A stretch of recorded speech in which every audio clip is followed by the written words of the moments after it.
ഇന്ന് നമ്മൾ ഡിസ്കസ് ചെയ്യാൻ പോകുന്ന ടോപ്പിക് ഓസ്റ്റിയോപൊറോസിസ് അഥവാ അസ്ഥിക്ഷയം. ബോൺ ഫ്രാക്ചറോ എന്തെങ്കിലും ഒരു അപകടത്തിൻ്റെ ഭാഗമായിട്ട് സംഭവിച്ച് നമുക്കൊരു എക്സ്റേ എടുത്താൽ ഫ്രാക്ചർ ഐഡൻറ്റിഫൈ ചെയ്യാൻ പറ്റും. പക്ഷേ ഓസ്റ്റിയോപൊറോസിസ് നമുക്കൊരു എക്സ്റേയിൽ കൂടി പൂർണ്ണമായിട്ടും ഐഡൻറ്റിഫൈ ചെയ്യാൻ നമുക്ക് പറ്റില്ല. അപ്പോൾ ഈ ഇലക്ട്രോ മാഗ്നറ്റിക് വേവ് കൊണ്ട് നമ്മുടെ ശരീരത്തിലെ സെൽസിലും ടിഷ്യൂസിലും ഉണ്ടാക്കുന്ന പെയിനും ഇൻഫ്ലമേഷനും എല്ലാം കുറച്ച് ആ ഭാഗങ്ങളിലേക്കുള്ള ബ്ലഡ് സർക്കുലേഷൻ ഇംപ്രൂവ് ചെയ്യുകയാണ് ചെയ്യുന്നത്. ഹായ്, ഞാൻ കീർത്തി ജയകുമാർ, കൺസൾട്ടൻറ്റ് ഫിസിയോതെറാപ്പിസ്റ്റ് അറ്റ് മാന ഹെൽത്ത്. ഇന്ന് നമ്മൾ ഡിസ്കസ് ചെയ്യാൻ പോകുന്ന ടോപ്പിക് ഓസ്റ്റിയോപൊറോസിസ് അഥവാ അസ്ഥിക്ഷയം. ഓസ്റ്റിയോപൊറോസിസിനെ കുറിച്ച് പറയുമ്പോൾ ഓസ്റ്റിയോപൊറോസിസ് എങ്ങനെയാണ് ഉണ്ടാകുന്നതെന്നാണ് നമ്മൾ ആദ്യം പറയേണ്ടത്. അതായത് നമുക്ക് ചെറിയൊരു വീഴ്ചയോ തട്ടോ മുട്ടോ എന്തെങ്കിലും സംഭവിക്കുമ്പോൾ നമ്മുടെ എല്ലുകൾക്ക് പൊട്ട് സംഭവിക്കുന്നതാണ് ഇതിൻ്റെ ആരംഭം. അങ്ങനെയാണ് നമ്മൾ ഇനീഷ്യലി ഓസ്റ്റിയോപൊറോസിസ് അറിയപ്പെടുന്നത്. ഇത് കൂടുതലായിട്ട് പുരുഷന്മാരെക്കാളും കൂടുതലായിട്ട് സ്ത്രീകളിലാണ് കാണപ്പെടുന്നത്. അതിൻ്റെ കാരണം എന്താണെന്ന് വെച്ചാൽ ആർത്തവ വിരാമത്തിന് ശേഷം സ്ത്രീകളുടെ ശരീരത്തിലെ ഹോർമോണിൻ്റെ വ്യതിയാനം മൂലം ഓസ്റ്റിയോപൊറോസിസ് ഉണ്ടാകുന്നു. ഓസ്റ്റിയോപൊറോസിസ് ഇനി ഏതെല്ലാം രീതിയിലുള്ള ആളുകളിലാണ് സംഭവിക്കുന്നതെന്ന് നമുക്ക് നോക്കാം. ജീവിതശൈലി രീതികൾ, അതായത് അമിതമായ മദ്യപാനം, പുകവലി അങ്ങനെ മുതലായ ദുശീലങ്ങളുള്ള ആളുകളിൽ ഓസ്റ്റിയോപൊറോസിസ് കാണപ്പെടാറുണ്ട്. പിന്നെ നമുക്ക് വളരെയധികം സ്റ്റിറോയിഡുകൾ, അതായത് ഹെപ്പാരിൻ അതുപോലത്തെ സ്റ്റിറോയിഡുകൾ അധികമായി യൂസ് ചെയ്യുന്ന ആൾക്കാരിലും കാലക്രമേണ സെക്കൻഡറി ആയിട്ട് നമ്മൾ ഓസ്റ്റിയോപൊറോസിസ് കാണാറുണ്ട്. പിന്നെ ഒബീസിറ്റി അഥവാ അമിതവണ്ണമുള്ള ആളുകളിലും ലേറ്റർ സ്റ്റേജിൽ നമ്മൾ ഓസ്റ്റിയോപൊറോസിസ് കാണാറുണ്ട്. ഒരു പരിധി വരെ ഓസ്റ്റിയോപൊറോസിസിനെ നമുക്ക് ഒരു നിശബ്ദ കൊലയാളി, എല്ലുകളുടെ ഒരു നിശബ്ദ കൊലയാളി എന്ന് പറയപ്പെടാവുന്നതാണ്. ടൈപ്സ് ഓഫ് ഓസ്റ്റിയോപൊറോസിസ് അഥവാ അസ്ഥിക്ഷയം രണ്ട് തരത്തിലാണുള്ളത്. Primary ഓസ്റ്റിയോപൊറോസിസും secondary ഓസ്റ്റിയോപൊറോസിസും. അതായത് നമ്മുടെ എല്ലുകളുടെ ബലം കുറയുന്നത്, ഗ്രാജുവലി നമ്മുടെ എല്ലുകളുടെ ബലം കുറയുന്നതാണ് ഞാൻ പറഞ്ഞതുപോലെ ഓസ്റ്റിയോപൊറോസിസ് എന്ന് പറയുന്നത്. അപ്പോൾ പ്രൈമറി ഓസ്റ്റിയോപൊറോസിസ് എന്ന് പറയുന്നത് ഒരു പ്രത്യേക റീസൺ കൊണ്ട് ഉണ്ടാകുന്നതല്ല. അതിന് പ്രത്യേകിച്ച് ഒരു രോഗത്തിൻ്റെ അടിസ്ഥാനത്തിലോ ഒന്നും വരുന്നതല്ല പ്രൈമറി ഓസ്റ്റിയോപൊറോസിസ് എന്ന് പറയുന്നത്.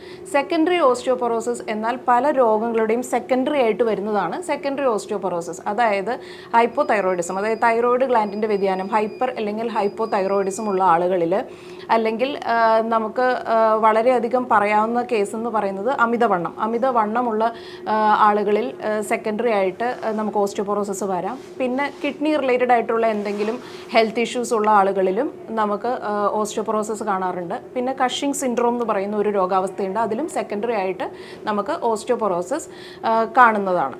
ഇതാണ് രണ്ട് ടൈപ്പ് ഓഫ് ഓസ്റ്റിയോപൊറോസിസ്. ഇനി നമ്മൾ എങ്ങനെ ഓസ്റ്റിയോപൊറോസിസ് ആണെന്ന് തിരിച്ചറിയും?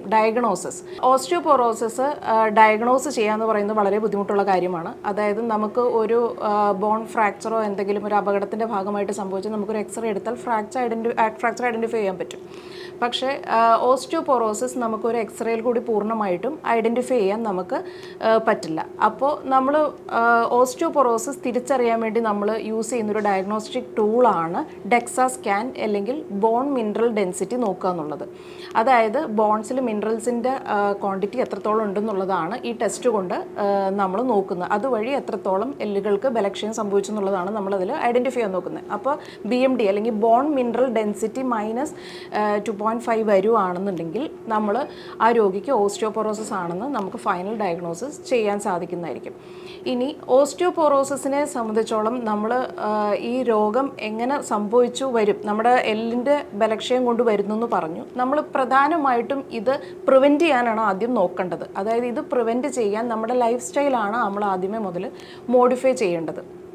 അതായത് കാൽസ്യം അല്ലെങ്കിൽ വൈറ്റമിൻ ഡിയുടെ ഡെഫിഷ്യൻസി നമ്മുടെ ശരീരങ്ങളിലൊക്കെ ഉണ്ടാവാം. നമ്മൾ കഴിക്കുന്ന എല്ലാ ഭക്ഷണങ്ങളിൽ നിന്നും പൂർണ്ണമായിട്ടും നമുക്ക് ഫുള്ളും കാൽസ്യം വൈറ്റമിൻ ഡി ഒന്നും നമ്മൾ സ്വീകരിക്കുന്നുണ്ടാവില്ല.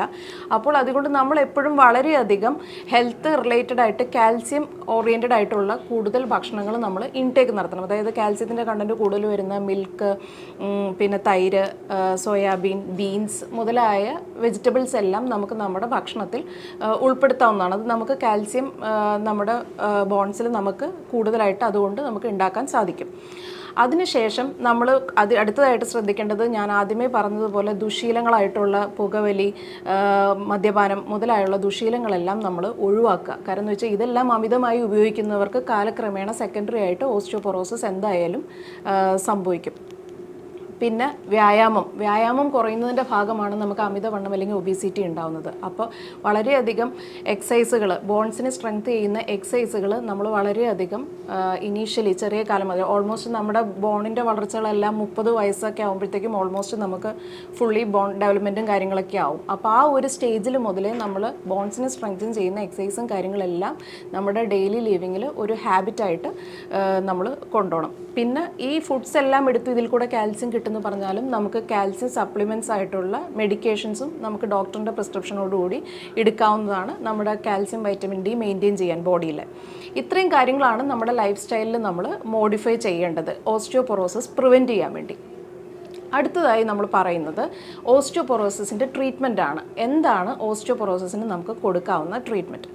പ്രൈമറി ട്രീറ്റ്മെൻറ്റ് എന്ന് പറയുന്നത് നമുക്ക് ഇതുപോലെ വേദന, ബുദ്ധിമുട്ടുകൾ, ബലക്ഷയം കാര്യങ്ങൾക്കെല്ലാം ഞാൻ ആദ്യം പറഞ്ഞതുപോലെ എക്സസൈസ് പ്രോഗ്രാം, അതായത് റീഹാബിലിറ്റേഷൻ പ്രോഗ്രാം തന്നെയാണ് പ്രൈമറി കൺസേൺ എന്ന് പറയുന്നത്. നമ്മൾക്ക് ഏതൊക്കെ പേശികൾക്കാണ് നമുക്ക് ബലക്കുറവ് കാര്യങ്ങൾ വരുന്നതെന്ന് വെച്ചാൽ അതിനെ കോൺസെൻട്രേറ്റ് ചെയ്ത് നമ്മൾ മസിൽസിന് സ്ട്രെങ്ത്, പ്രത്യേകിച്ചും നമുക്ക് നോർമൽ ഒരു എക്സസൈസ് പ്രോഗ്രാം ആയിട്ട് പോയിട്ട് കാര്യമില്ല. നമ്മൾ വെയിറ്റ് ബെയറിങ് എക്സസൈസുകളായിരിക്കണം കൂടുതൽ. കാരണം എന്ന് വെച്ച് കഴിഞ്ഞാൽ ബോൺസിൻ്റെ ബലം കുറയുവാണ്, സ്ട്രോങ്നെസ് കുറയുവാണ്. അപ്പോൾ അതിനെ സ്ട്രെങ്തൻ വരാനുള്ള വെയിറ്റ് ബെയറിങ് എക്സസൈസുകളായ റണ്ണിങ്, ജോഗിങ് അതൊക്കെ ആയിരിക്കണം നമ്മൾ കൂടുതലും ഇനീഷ്യേറ്റ് ചെയ്യേണ്ടത്, പ്രൈമറി റീഹാബിലിറ്റേഷനിൽ വരേണ്ടത്.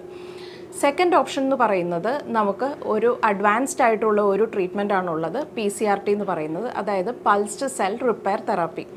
പൾസ്ഡ് സെൽ റിപ്പയർ തെറാപ്പി അഥവാ PCRT എങ്ങനെ ഓസ്റ്റിയോപൊറോസിൽ ഫലിക്കുമെന്നുള്ളതാണ് നമ്മൾ അടുത്തതായിട്ട് പറയുന്നത്. അതായത് PCRT എന്ന് പറയുന്ന മെഷീൻ ഒരു ഇലക്ട്രോ മാഗ്നറ്റിക് വേവ്സ്, ഒരു കാന്തിക ശക്തിയാണ് പ്രൊവൈഡ് ചെയ്യുന്നത്. അപ്പോൾ ഈ ഇലക്ട്രോ മാഗ്നറ്റിക് വേവിൻ്റെ അകത്ത് കിട്ടുന്ന തരത്തിൽ രോഗി ഈ PCRTയിൽ നമ്മൾ പ്ലേസ് ചെയ്യുകയാണ് ചെയ്യുന്നത്. അപ്പോൾ 12 സെഷൻസ് കണ്ടിന്യൂസ് ആണ് നമ്മൾ PCRT എടുക്കേണ്ടത്. അപ്പോൾ ഈ ഇലക്ട്രോ മാഗ്നറ്റിക് വേവ് കൊണ്ട് നമ്മുടെ ശരീരത്തിലെ സെൽസിലും ടിഷ്യൂസിലും ഉണ്ടാക്കുന്ന പെയിനും ഇൻഫ്ലമേഷനും എല്ലാം കുറച്ച് ആ ഭാഗങ്ങളിലേക്കുള്ള ബ്ലഡ് സർക്കുലേഷൻ ഇംപ്രൂവ് ചെയ്യുകയാണ് ചെയ്യുന്നത്.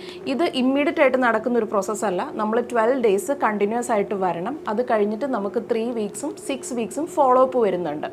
അപ്പോൾ 6 വീക്സ് ഓൾമോസ്റ്റ് എടുക്കും നമുക്ക് PCRTയുടെ ട്രീറ്റ്മെൻറ്റ് എഫക്റ്റ് രോഗിക്ക് എത്രത്തോളം ഈ ഓസ്റ്റിയോപൊറോസിസിൽ വലിച്ചു എന്ന് നമുക്കറിയാൻ ഓൾമോസ്റ്റ് 6 ആഴ്ച എടുക്കും.